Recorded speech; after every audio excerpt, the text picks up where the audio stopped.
शुक्र है आ गई madam. Sorry, I am so sorry Sunil. तुम तो जानते ही हो ना यहाँ के रास्ते में कितना जाम रहता है। पता है मैं पूरे 1 घंटे पहले निकली थी हॉस्टल से। पहले ऑटो इतनी देर से मिला, उसके बाद रास्ते में इतना जाम कि पूछो मत। बाप रे, बस ये समझ लो कि पूरी दुनिया से लड़कर आई हूँ मैं तुम्हारे लिए। लड़ाई चाहे कैसे भी हो, तुम्हें कौन हरा सकता है काली माता। क्या कहा तुमने? सुनील, क्या औरों की तरह तुम भी मेरा मजाक उड़ा रहे हो? अगर मैं तुम्हें पसंद नहीं हूं तो? अरे नहीं नहीं, मुझे गलत मत समझो। मैं तो तुम्हारा मूड ठीक करने की कोशिश कर रहा था बस। रहने दो सुनील, मैं सब समझ गई। तुम भी बाकी सब की तरह ही हो। नहीं काव्या, ऐसा मत कहो। मुझसे सच में बहुत बड़ी गलती हो गई। तुम्हें हंसाने के चक्कर में मैं तो तुम्हें नाराज कर बैठा। अब माफ कर दो यार। हाँ हाँ ठीक है, लेकिन आगे से कभी भी काली माता से पंगा मत लेना, समझे क्या? इतना कहकर काव्या जोर जोर से हंसने लगी। दरअसल सुनील को लगा था कि काव्या वाकई उससे नाराज हो गई है, पर ऐसा था नहीं। काव्या एक हंसमुख और बहुत ही समझदार लड़की थी। वो जानती थी कि सुनील उससे बहुत प्यार करता है। काव्या एक गांव की रहने वाली लड़की थी और फिलहाल वो शहर में एक गर्ल्स हॉस्टल में रहकर पढ़ाई कर रही थी। उसके काले रंग की वजह से सब उसे नापसंद करते थे। सुनो ना, एक बात पूछूं, सच्ची सच्ची जवाब देना। आप पूछो ना। कॉलेज में एक से बढ़कर एक गोरी चिट्टी हूर की परियां घूम रही हैं, तो फिर तुमने मुझे ही क्यों चुना? देखो, मुझे बचपन में ही ये ज्ञान मिल गया था कि ये भगवान ने मुझे ये जीवन किसी काली और गरीब सी लड़की की जिंदगी संवारने के लिए दिया है। सुनील फिर से। अच्छा बाबा, सच सच बताता हूँ। ये तो सच है कि तुम्हारा रंग काला है, और ये भी सच है कि तुम किसी राजा महाराजा की बेटी भी नहीं हो कि मैं तुमसे दौलत के लिए प्यार करूं। तो बात ऐसी है मैडम कि सारा खेल फ्रीक्वेंसी का है, जो उन गोरी चिट्टी लड़कियों से नहीं मिला, लेकिन तुमसे मिल गई।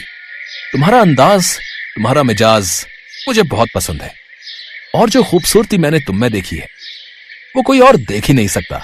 समझी मेरी ब्लैक ब्यूटी? सुनील और काव्या एक दूसरे से बहुत प्यार करते थे।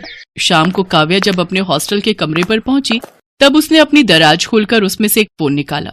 उसने देखा कि उस फोन में उसकी माँ की 4 मिस कॉल्स थी। हेलो माँ, आप कैसी हो? कैसी हूँ? आहा, जान सूख जाती है मेरी जब तुम मेरा फोन नहीं उठाती हो। मन में अजीब से ख्याल आने लगते हैं। ठीक कहाँ तुम? अरे माँ, मैं ठीक हूँ, और आप मेरी चिंता मत किया करो। मेरे साथ सुनील है ना? क्या क्या क्या कहा? सुनील? ये कौन है? वो कुछ नहीं माँ, वो मैं। काव्या, सच सच बताओ, कहीं तुम किसी के चक्कर में तो नहीं पड़ गई हो? नहीं माँ, वो तो बस मेरे अच्छे दोस्त हैं बस। ठीक है, तो कल हम आ रहे हैं तुम्हारे उस दोस्त से मिलने। नहीं नहीं, आपको यहाँ आने की कोई जरूरत नहीं है माँ, मैं कह रही हूँ ना कि हम सिर्फ दोस्त हैं। अब मैं तुम्हारी एक नहीं सुनूंगी। मैं और तुम्हारे पापा कल आ रहे हैं बस। ठीक है, पर माँ, पर एक रिक्वेस्ट है। हाँ बताओ। माँ, लाव लश्कर के साथ मत आना प्लीज। इतना कहकर काव्या ने फोन काट दिया। गायत्री को काव्या की बात समझ में नहीं आई, और तभी पीछे से काव्या के पिता ने कहा, क्या हो गया ठकुराइन, इतनी परेशान क्यों हो? अब क्या बताऊं मैं आपको, मुझे ऐसा लगता है कि शहर में कोई लड़का है जो काव्या को। क्या?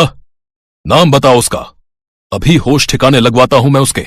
अरे पहले पूरी बात तो सुन लीजिए। मुझे लगता है कि वो लड़का काव्या को पसंद है। जब मैंने कहा कि हम दोनों कल शहर आ रहे हैं, तो उसने कहा कि लाव लश्कर के साथ मत आना। इसके तो बस 2 ही मतलब हो सकते हैं। हो सकता है कि काव्या ने हमारे बारे में अपने इस दोस्त को कुछ बताया ना हो, या फिर वो अपने दोस्तों और उस लड़के के सामने कोई दिखावा नहीं करना चाहती है। एक काम करो, कल हम बहुत सादे कपड़ों में जाएंगे उससे मिलने। ठीक है जी, ऐसा ही करते हैं। गजराज सिंह अपने गांव के बहुत बड़े जमींदार हैं। उनके पास बेहिसाब दौलत और जमीन जायदाद थी। वो एक बड़ी सी हवेली में रहते थे और काव्या उनकी इकलौती बेटी थी। अगले दिन बहुत सादे लिबास में वो दोनों काव्या के कॉलेज पहुंचे। देख तो, काली काव्या के फटीचर माँ बाप आए हैं। इतने में सुनील और काव्या भी वहां गए। सुनील ने आते ही उन दोनों के पैर छुए। सुनील के संस्कार देख गजराज सिंह और गायत्री को बहुत खुशी हुई। हाँ भाई सुनील, तुम हमारी बेटी को खुश तो रख पाओगे ना? हाँ जी, मैं उसे रानी बनाकर रखूंगा। मुझे नौकरी भी मिल चुकी है, बस ये लास्ट सेमेस्टर के बाद ज्वाइन करना है। अगर आप आशीर्वाद दें तो मैं काव्या को अपने घर की रौनक बनाना चाहता हूँ। सुनील काव्या के माता पिता को बहुत पसंद आया। इस रिश्ते पर हामी भरने के बाद गजराज और गायत्री दोनों अपने गांव लौट गए। सही सोचा था हमने। सुनील को हमारे बारे में बिल्कुल नहीं पता है। सच में काव्या ने अपने लिए हीरा ढूंढा है। ऐसा लड़का तो हम भी नहीं ढूंढ पाते जी।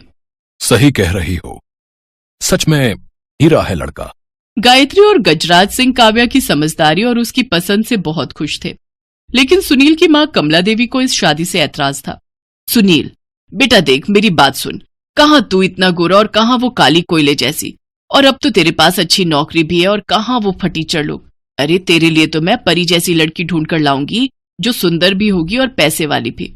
माँ, बाबा के इस दुनिया से जाने के बाद हम भी तो फटीचर हो गए थे ना।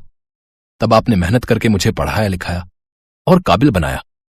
ऐसे ही मैं और काव्या भी खूब मेहनत करेंगे, और मैंने उसका दिल देखकर उससे शादी का फैसला किया है, ना कि उसका रंग और उसका बैंक बैलेंस देखकर।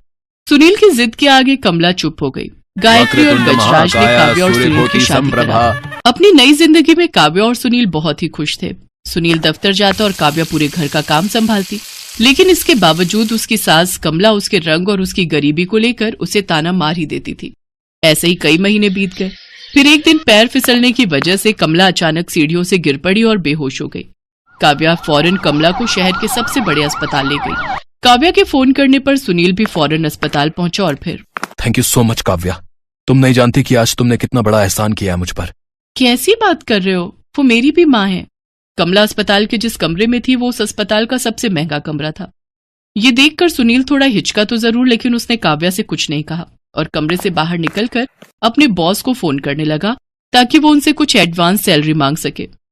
दूसरी तरफ काव्या भी फोन पर अपनी माँ से बात कर रही थी। चलो भगवान का शुक्र है कि कमला बहन जी ठीक है।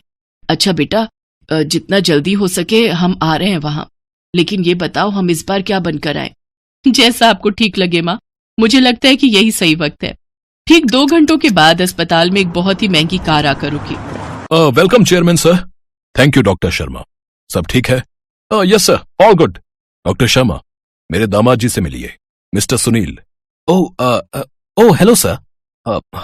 Hello sir. अरे आज चरण स्पर्श नहीं करोगे दामाद जी? और फिक्र मत कीजिए, यह अस्पताल भी हमारा ही है और यहाँ के लोग भी। कमला बहन जी का बहुत अच्छे से ख्याल रखा जाएगा यहाँ। I am a royal black beauty, do you get it? Sunil सारी बात समझ गया था। वो हैरान जरूर था, लेकिन उसे इस बात पर गर्व भी हो रहा था कि वाकई वो काव्या की नजर में अपना सच्चा प्यार साबित कर पाया था और काव्या के रूप में उसे एक बहुत ही अच्छी और समझदार जीवन साथी मिली थी।